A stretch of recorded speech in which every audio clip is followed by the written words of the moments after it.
नमस्कार। न्यूज़ 13 की टीम सोमेश्वर में है और सोमेश्वर में हमारे साथ बात करने के लिए हैं राज्यसभा सांसद प्रदीप टमटा जी।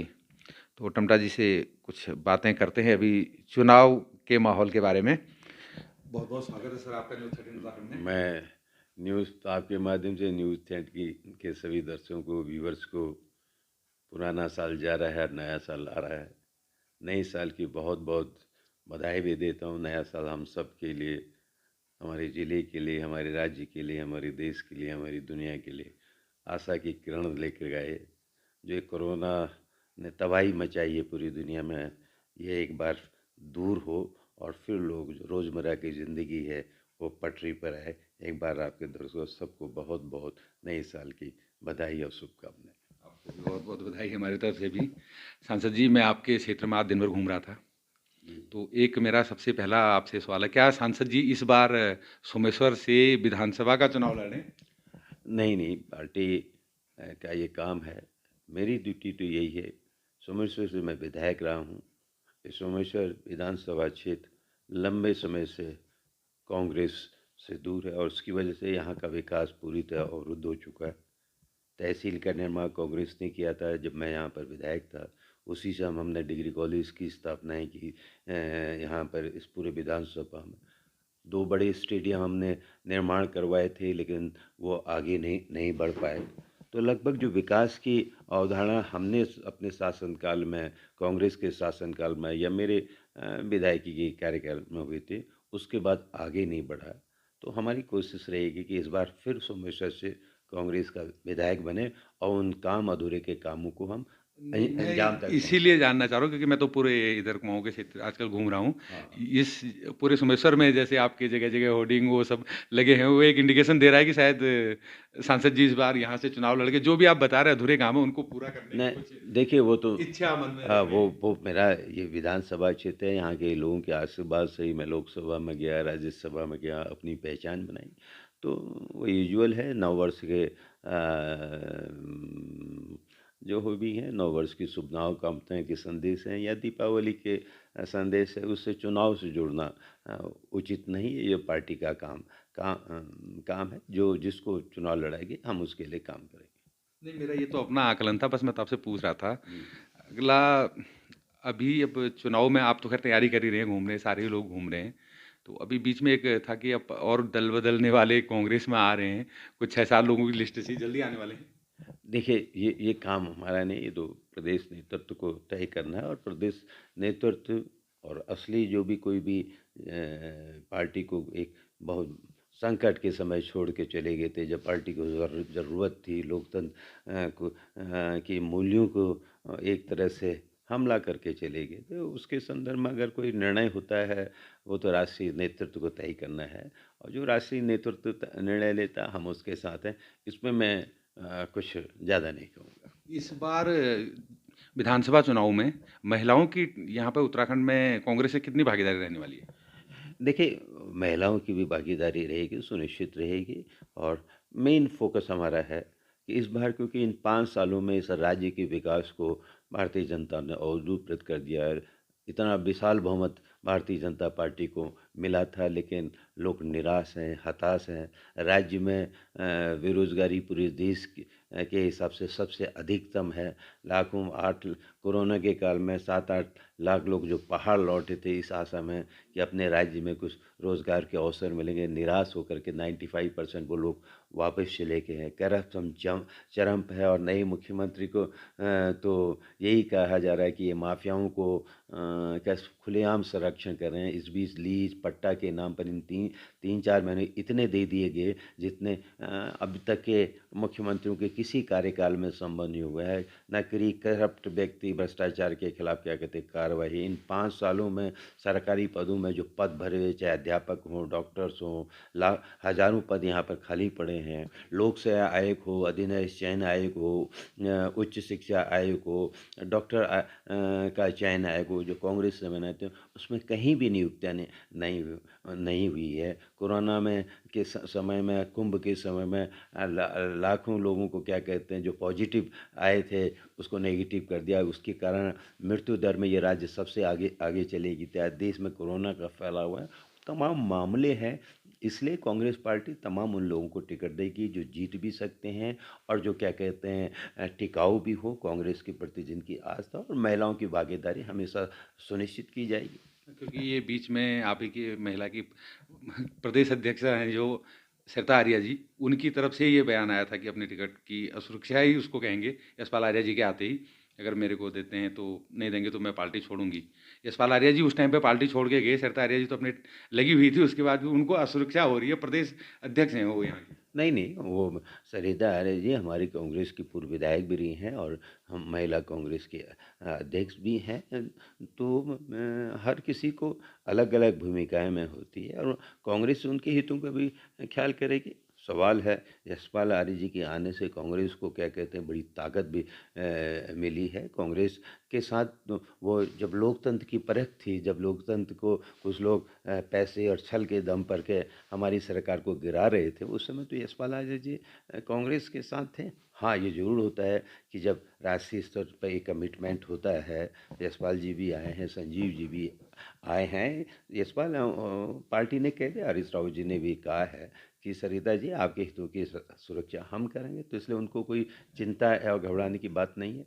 उन्होंने लास्ट टाइम मुझे भी बोला था, अगर ऐसा होगा तो फिर मेरे को सोचना पड़ेगा, क्योंकि मैं महिला प्रदेश अध्यक्ष हूँ, अगर मेरे को ही टिकट नहीं मिलती तो फिर मैं और महिलाओं के लिए पार्टी प्लेटफॉर्म पे क्या बात रख पाऊंगी अपनी। नहीं, नहीं, नहीं, मैं समझता हूँ उन्होंने कहा है, वो समझदार हैं कांग्रेस की विचारधारा में विश्वास रखती है और आज जो भी हम सब की पहचान है, उनकी भी पहचान जो कांग्रेस के कारण है, इसलिए जो भी पार्टी फैसला लेगी, पार्टी उनके भविष्य को भी सुरक्षित रखेगी, इसलिए उनको कोई चिंता की या घबराहट की बात मैं नहीं समझता कोई आएगी। कोई आएगी, उनको टिकट मिलने वाली है वहाँ से।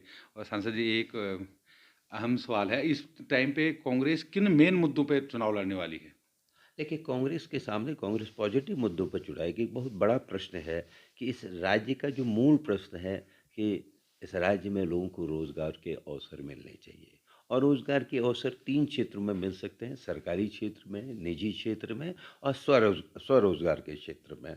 लेकिन इन 5 साल में भारतीय जनता पार्टी ने इन तीनों सेक्टर में कहीं रोजगार के अवसर पैदा नहीं किए। सरकारी क्षेत्र में नियुक्तियां नहीं की, विभिन्न आयोग बने हैं, उनका उपयोग नहीं किया। निजी क्षेत्र में कंपनियां में जो सिडकुल चाहे ऊधम सिंह नगर से आपका हरिद्वार तक जो सिडकुल के अंदर रोजगार के अवसर थे, कंपनियां बंद करके भाग रही हैं। उनको रोकने के प्रयास नहीं किए कि नए उद्योगों को उस ओर कोई दिशा नहीं है। तो न निजी क्षेत्र में प्राइवेट सेक्टर में रोजगार के अवसर बढ़े और जो सवाल था कि स्वरोजगार के शायद खेती के क्षेत्र में, मैदानी क्षेत्र में, पर्वतीय क्षेत्र में जो स्वरोजगार के अवसर बढ़ सकते थे, खेती में, हॉर्टिकल्चर में, फ्लोरिकल्चर में, उनकी ओर भी कोई ध्यान नहीं दिया गया। तो रोजगार को सबसे बड़ा अहम मुद्दा हमारे सामने रोजगार है। महंगाई का सवाल है, आज महंगाई आम आदमी को सबसे ज़्यादा त्रस्त कर रही है। तो ये दो मुख्य हमारे फोकस पॉइंट होंगे। हम रोजगार पर प्राथमिकता देंगे, हम महंगाई को लगाम लगाने की कोशिश करेंगे और उसके अलावा है जो सरकारी करप्शन है, पूरी खुली लूट हो रही है, चाहे वो शराब के माध्यम से तस्कर आगे बढ़े हैं, खनन माफिया को नए मुख्यमंत्री ने तो सबसे ज़्यादा मेहरबानी खनन के लोगों को ही की है। तो ये सवाल है, इस पर ध्यान देंगे। नौजवानों के भविष्य को, किसानों के भविष्य को, तो अल्पसंख्यकों के भविष्य को, जो समाज के कमज़ोर तबके भविष्य हैं, उन सब की के सवाल पर कांग्रेस पार्टी की एक थिंकिंग है और कांग्रेस ने वो तमाम जो वेलफेयर की सामाजिक सुरक्षा की योजनाएं हरीश राव जी की के समय में चलाई थी, चाहे वो वृद्ध महिलाओं की पोषण वाली योजना हो, चाहे गर्भवती महिलाओं की पोषण योजना हो, या कहते हैं कन्याधन, गौरा देवी कन्याधन योजना हो, वो तमाम वेलफेयर की सामाजिक कल्याण की योजनाओं को फिर दोबारा शुरू करेंगे और कुछ नई योजनाओं का बस श्रीगणेश करेंगे। स्वास्थ्य सेवाएं भी बहुत मेन है, आपको पता है, आप तो रहते हैं बराबर पहाड़ में, इतनी बुरी हालत है, जो भी हॉस्पिटल है वो रेफर रेफर करने के लिए बस हॉस्पिटल बने।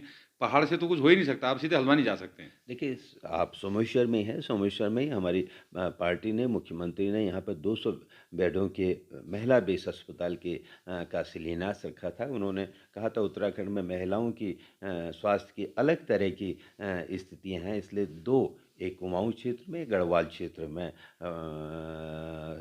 घोषणा की थी, शिलान्यास हुआ था। दुर्भाग्य से यहाँ की विधायक हैं जो मंत्री भी हैं, चमोली के अंदर तो 100 बेड का महिला बेस अस्पताल बन गया, सोमेश्वर का अस्पताल गायब हो गया। ये राज्य का पहला क्षेत्र है, विधानसभा है, जहाँ ब्लॉक मुख्यालय पर सामूहिक स्वास्थ्य केंद्र नहीं है। तो स्वास्थ्य सेवा पूरे राज्य में दम तोड़ रही है। आपने देखा कोरोना के काल में मृत्यु दर के मामले में उत्तराखंड दूसरे या तीसरे नंबर पर आ गया है। तो इन स्वास्थ्य सेवाओं पर हम बहुत ख्याल भी करेंगे, उस पर ध्यान भी होगा। मेडिकल कॉलेज हम शुरू किए गए थे 2016 में। मैं इस पे आने वाला ही था। अब श्रीनगर का मेडिकल कॉलेज है, वहाँ से 3-4 बैच निकल गए हैं।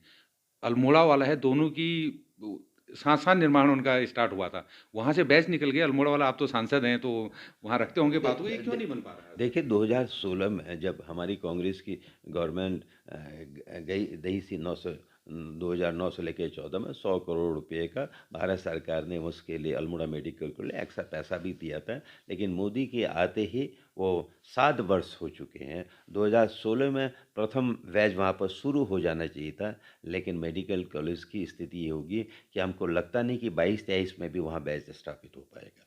2016 में हमने जो राज्य सेक्टर का था, जिसको कल मोदी जी कह रहे हैं हमने जगजीवन राम जी के नाम पर मेडिकल कॉलेज का शिलान्यास लगा, वो 2016 में तत्कालीन मुख्यमंत्री हरीश राव जी ने उसका शिलान्यास किया था। पैसे उसके लिए स्पेशल कंपोनेंट प्लान से सुनिश्चित करवा दिए गए थे, लेकिन भारतीय जनता पार्टी ने आते ही उस योजना को वही खटाई में डाल दिया। तो सारे सवाल हैं।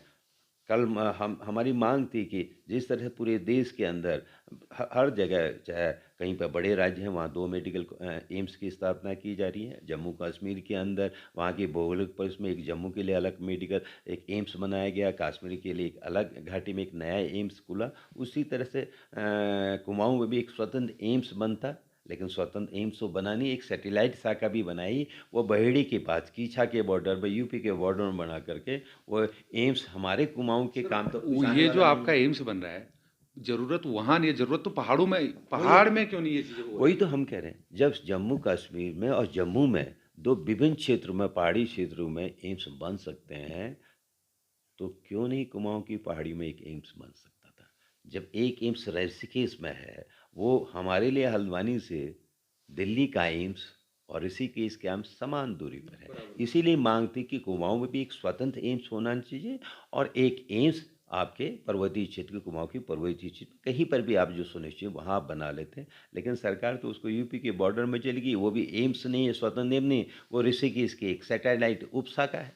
तो वो तो इस क्षेत्र में उच्च स्वास्थ्य सेवाओं की जो परिकल्पना एम्स के माध्यम से थी, उससे तो पूरी होने जा नहीं रही। अब एक मेरा बड़ा अहम और एक सवाल है सांसद जी, हमारा जब ये राज्य बना था उत्तराखंड, उस वक्त पे जो बच्चे यहाँ पैदा हुए होंगे, वो इस बार वोट डालेंगे, अपना विधायक को चुनेंगे इस बार पहली बार। उस टाइम पे पैदा हुआ बच्चा जवान हो गया, आज सरकार बनाने को तैयार है, लेकिन ये जो सरकारें बन रही है, इस राज्य की राजधानी राजधानी नहीं बन पाई इस 20 सालों में, इसका क्या कारण है? हमने तो कांग्रेस ने कहा है, हमने कहा भी 2022 में साफ और स्पष्ट रूप से गैरसैंण में इस राज्य की राजधानी बनाएगी। ये भारतीय जनता पार्टी ने इस राज्य के राजधानी के प्रश्न को उलझाया था। ये कांग्रेस पार्टी थी जिसने गैरसैंण में विधानसभा भवन बनाया, विधानसभा बनाई, विधायक बैठक हुई, विधानसभा के वहाँ सत्र भी हुए और सचिवालय के लिए भी निर्माण के लिए पैसा रख गई थी। लेकिन 2017 के बाद उस काम को आगे नहीं बढ़ाया। हमने साफ कहा है कि उत्तराखंड जो पर्वतीय राज्य है, हिमालयी राज्य है, उसकी राजधानी पर्वतीय क्षेत्र में ही, हिमालयी क्षेत्र में ही होनी चाहिए। और ये काम को भारतीय जनता पार्टी के पास अवसर था, उसने अवसर गंवा दिया। अब 2022 में कांग्रेस पार्टी सरकार में आएगी, जनता ने परिवर्तन का मन बना लिया है, परिवर्तित होगी और गैरसैंण में 2022 में कांग्रेस राज्य की राजधानी स्थापित करेगी। राज्य की राजधानी ही स्थापित होगी या वहाँ बैठना, सारी सचिवालय, सारी चीज़ें 2022 में वहाँ पे आ जाएंगे? सब आएंगे। विधानसभा भवन बन चुका है, सब कुछ बन चुका है। सचिवालय की जो हमने पैसा दिया था, सचिवालय नहीं बना तो सचिवालय भी बनेगा। फुल फ्लैज स्थायी राजधानी प्रदेश की गैरसैंण बनेगी। आप कह रहे हैं कि 2022 में राजधानी घोषित हो जाएगी उत्तराखंड की गैरसैंण? बिल्कुल, ये हमारा संकल्प है। हम गैरसैंण को इस इस राज्य की स्थायी राजधानी बनाएंगे। ये सवाल है, क्योंकि जिस राज्य का सपना पर्वतीय हिमालय हो, उस राज्य की राजधानी जो है उसका एक सांस्कृतिक सामाजिक चरित्र होता है, वो उससे दूर दूसरी जगह नहीं हो सकती। वही राजधानी तो नहीं बन रही है, बीच में मैंने कहा मुख्यमंत्री जी ने मैं मंडल बना दिए, नहीं, उनका देखो जी मैंने मंडलों आपसे में कह बांट तो दिया, रहा राजधानी के हूँ, लिए देखो बात नहीं है। मैं तो यही तो कर रहा हूँ कि बीजेपी का अवसर था, उसने अवसर खत्म कर दिया। 2022 में हम आएंगे, हम स्थायी राजधानी बनाएंगे। बहुत बहुत धन्यवाद सांसद जी आपका। ये हैं राज्यसभा सांसद जी। सांसद साहब का कहना है 2022 में हम हर हाल में राजधानी गैरसैंण बनाएंगे। अब ये चीज़ भी भविष्य के गर्द में है। 20 साल हो चुके हैं, कांग्रेस की भी गवर्नमेंट 5 साल रहती है यहाँ, यहाँ फिर बदलती है, फिर बीजेपी आती है, लेकिन राजधानी का मुद्दा सुलटा नहीं। लेकिन आज सांसद साहब कह रहे हैं कि 2022 में हर हाल में हम राजधानी गैरसैंण बना देंगे।